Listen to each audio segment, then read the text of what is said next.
Peace be upon you, friends. Today, we continue our journey into the profound and heart-wrenching events that unfolded in Karbala and tell you who is Hussein. As we delve into this pivotal moment in history, we reflect on the courage, sacrifice, and unwavering faith demonstrated by Imam Husayn and his followers. Join me as we recount the trials they endured and the legacy they left behind for generations to come. Hussein, the second son of Fatima and Ali, was born on 3rd Shabaan in the 4th year of Hijri, corresponding to 626 AD. The Prophet Muhammad received the news of his grandson's birth and visited his daughter's house. He took the baby in his arms and performed the Islamic rituals of Azan and Iqamah in his ears. Witnesses saw tears in the Prophet's eyes, prompting Fatima to ask the reason. The Prophet foretold that Hussein would achieve martyrdom but reassured her that God would create a nation that would mourn him until the end of time. The Prophet also said, "Hussein is from me and I am from Hussein," signifying not just a biological connection but a spiritual one, indicating Hussein's future role in preserving Islam. Hussein's life was deeply intertwined with the mission of Islam. The Prophet's statement indicated that Hussein's sacrifice would save the mission of Islam from destruction. The renowned saying of Shah Moinuddin Kishti Ajmari encapsulates Hussein's significance: Hussein is the king, indeed he is the king of kings. Hussein is Islam and also the protector of Islam. He gave his head but not his hand of allegiance to Yazid. Indeed, he was the founder, like his grandfather, of the concept of one God.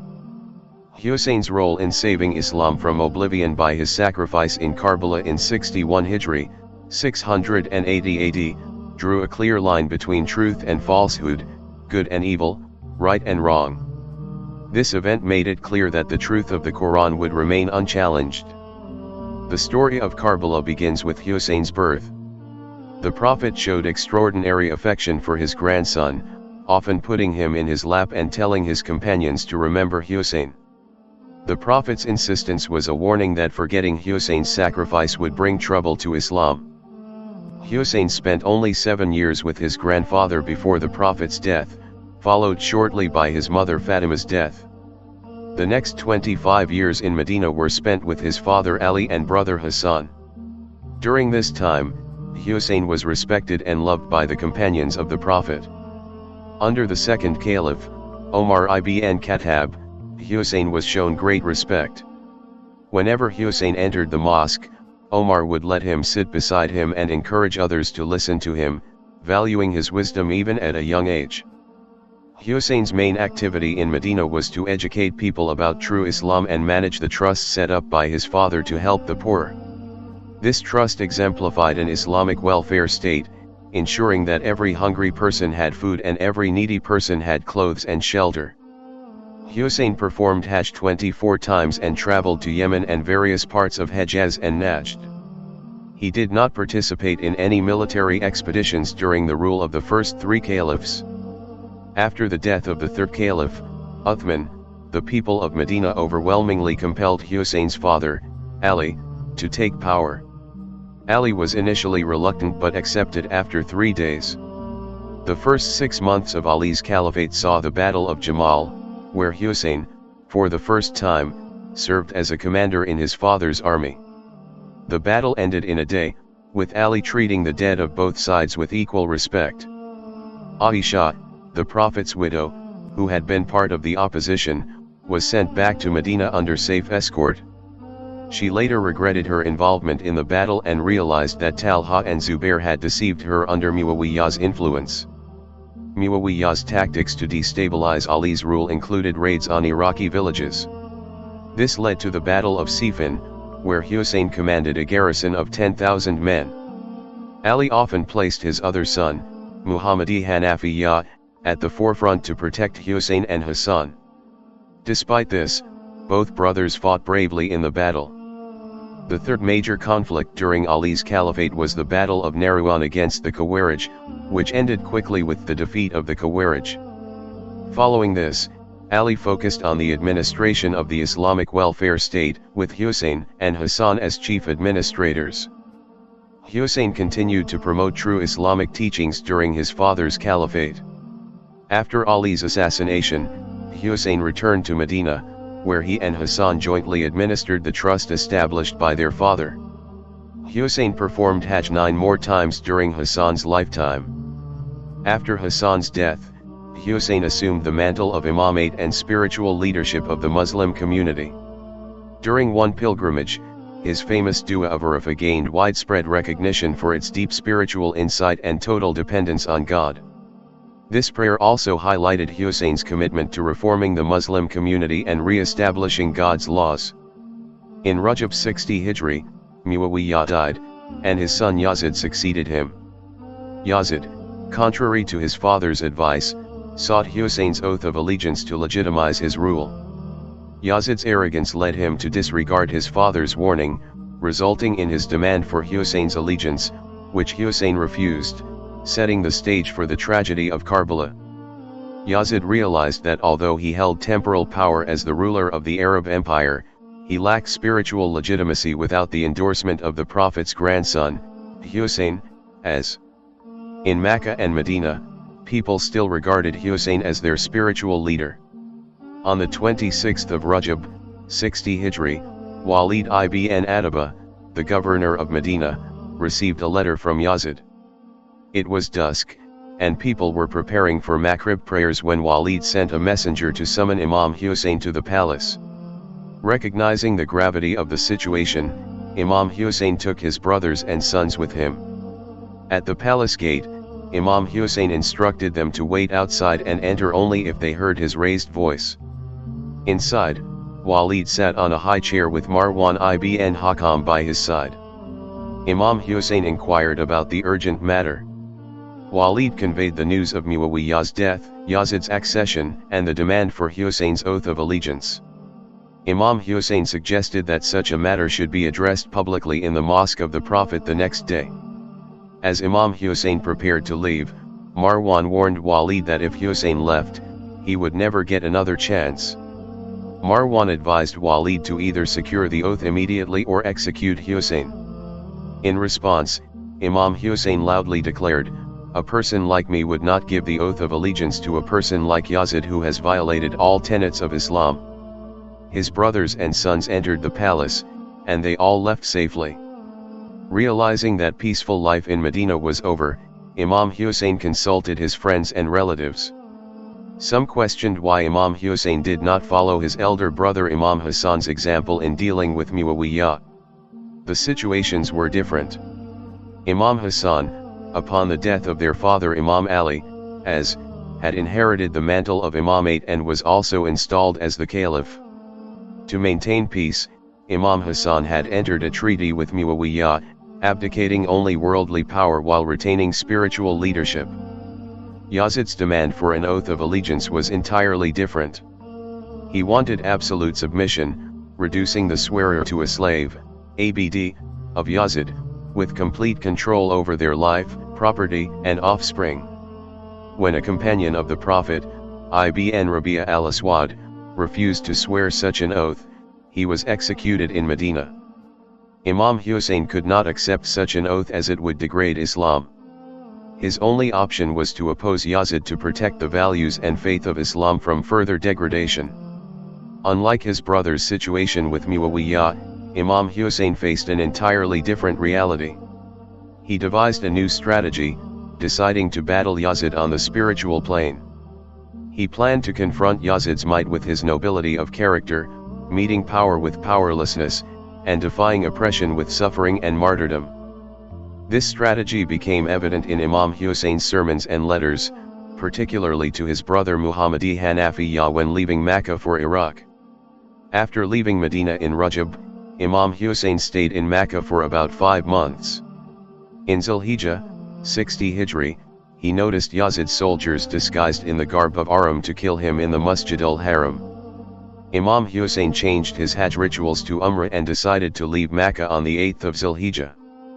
As he left, people questioned his motives, suspecting he might confront Yazid in Iraq. To quell doubts, Imam Husayn left a letter with his brother Muhammadi Hanafiya, stating his purpose clearly. He wrote, "I have not come out to stir emotions, to play with discontentment, to provoke dissension or to spread oppression. I wish to bring the Ummah back to the path of Amr bil Ma'ruf and Nahy al Munkar. I wish to bring them back to the path of my grandfather the Messenger of Allah and of my father Ali ibn Abi Talib. Imam Husayn's journey from Makka began on the 8th of Zulhijjah, 60 Hijri, and ended in Karbala on the 2nd of Muharram, 61 Hijri, lasting about 22 days. Imam Husayn stopped at 14 places, meeting people and delivering sermons, reflecting his true motives. The first place was Safa, where Imam Husayn met the poet Farazdak, who tried to dissuade him from going to Iraq. Imam Husayn responded, "Allah does what he wishes. I leave it to him who proposes the just cause." The second stop was Datulai Rq, where he met his cousin Abdullah ibn Jafar, who also tried to persuade him to return to Medina. Imam Husayn replied, "My destiny is in the hands of Allah." The third stage was Batanur Rumah, where Imam Husayn sent a letter to a friend in Kufa. The fourth stage was Zurad, where Imam Husayn met Zohair ibn Kane, who decided to join Imam Husayn after reading his note, realizing it was time to choose the right path. This marked the beginning of a journey that would culminate in the tragic but heroic events of Karbala. What was written in the note remains unclear, but Zohair informed his friends to take his wife and children back to his tribal lands, while he himself set out to join Imam Husayn's caravan. It's important to mention that when Imam Husayn was leaving Mecca, he was persuading the crowds that wanted to accompany him to return home. He told them that there would be no worldly rewards at the end of this journey. However, he wrote letters inviting specific individuals to join him on this destined path. One of these individuals was Zohair, as mentioned earlier. Another was his childhood friend Habib ibn Mazahir al-Asadi in Kufa, who was invited to join him. Habib, an old companion of the Prophet, was much older than Imam Husayn. Some historians note Habib's age as 82. It's noteworthy that the individuals Imam invited were from various tribes across Arabia. Out of the 72 male warriors with Imam Husayn, 18 were from his own family, descendants of Abu Talib. The rest came from different regions and backgrounds, including Sham, Syria, Jabba el-Emel, Lebanon, Armenia, Azerbaijan, Yemen, Abyssinia, and Egypt. Imam Husayn ensured that those martyred with him on the day of Ashura represented a broad spectrum of the Islamic world. This strategy was to ensure that the message of their sacrifice would reach all corners of the Islamic lands through their relatives and friends. At the fifth stage of his journey, in the small town of Zabala, Imam Husayn learned from two tribesmen coming from Kufa about the death of Hazrat Muslim ibn Aqeel. Imam Husayn exclaimed loudly, "Inna lillahi wa inna ilayhi raji'un, indeed, we belong to Allah, and indeed to Him we will return." This alerted his companions to something significant. When they gathered around, Imam Husayn said, "Indalana hasab unfasana, before God, we are accountable for our actions and deeds." Despite attempts by Asadi tribesmen to dissuade him, Imam Husayn informed his companions of Hazrat Muslim's death. In a touching moment, Imam Husayn gently broke the news to Hazrat Muslim's 4-year-old daughter, putting her on his lap and giving her a pair of earrings. She realized the significance, acknowledging that her father must have died and she was now an orphan.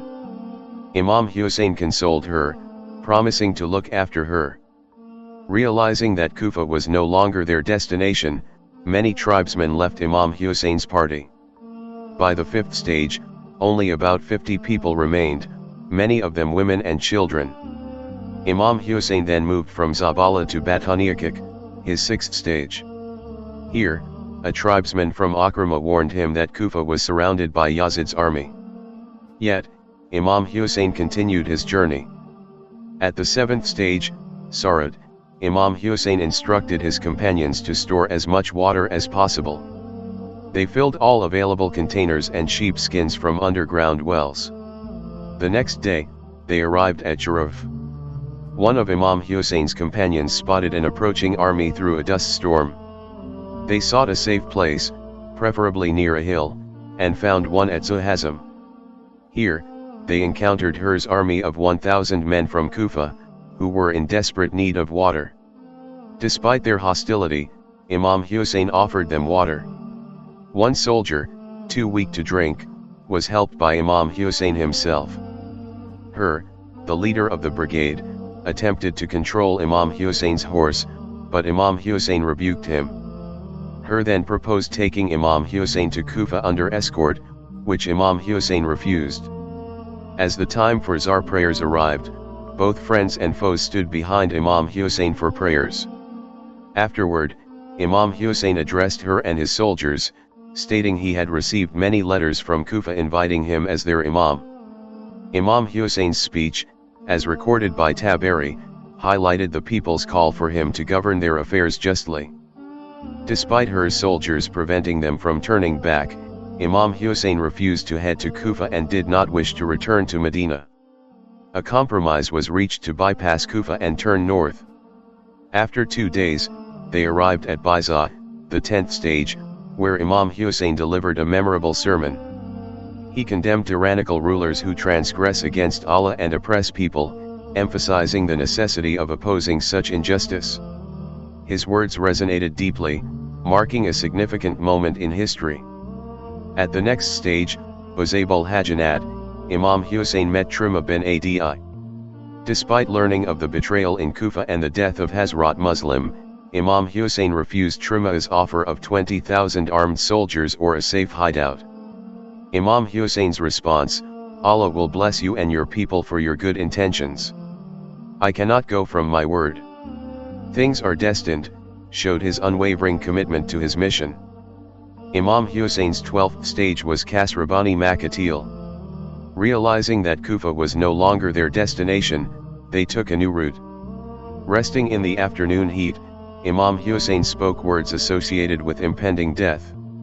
His elder son, Ali Akbar, asked if they were on the right path. Imam Husayn affirmed this, and Ali Akbar responded, "Father, when we are on the right path, we have no worries whether death takes us or we fall upon death." This reflected their acceptance of martyrdom in the pursuit of justice. Their 13th stop was Nainawa, where a messenger from Ibn Ziyad, the governor of Kufa, arrived and instructed Hur's army not to leave Imam Husayn and his party under any circumstances. The weary caravan passed through Ghazuriya and reached a place by the banks of the Euphrates River.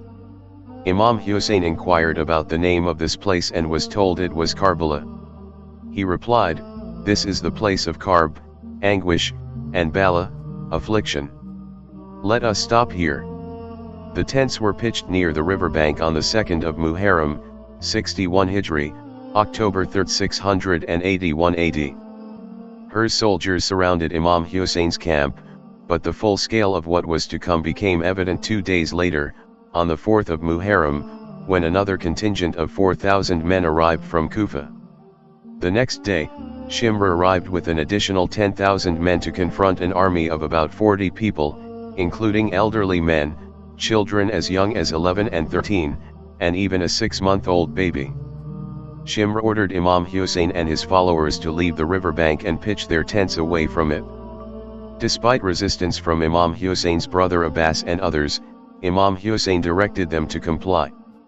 They moved their tents about 200 yards away from the riverbank, which was immediately occupied by Yazid soldiers from Kufa. The next day, the 7th of Muharram, Yazid's forces cut off the water supply to Imam Husayn's camp, and soon the cries of thirsty children echoed through the camp.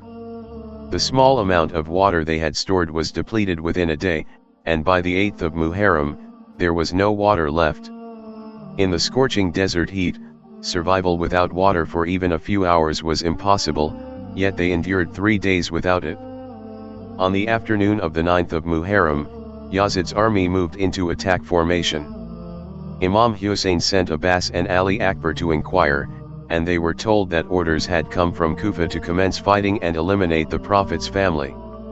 Imam Husayn requested a reprieve for one night to spend in prayer and meditation. That night was dark and somber. The camp of Imam Husayn was illuminated by the flickering lights of those deep in prayer, their unified voices resembling the hum of bees building a nest. In stark contrast, the enemy camp was filled with music and dancing. Many soldiers from Yazid's army, recognizing the profound difference, slipped away to join Imam Husayn, understanding that they would likely perish in the coming battle. Around 30 such individuals moved to Imam Husayn's camp. Imam Husayn gathered his thirsty and exhausted companions and informed them that the enemy sought only his life and bore no animosity toward them. He extinguished the candles, allowing those who wished to leave to do so without shame.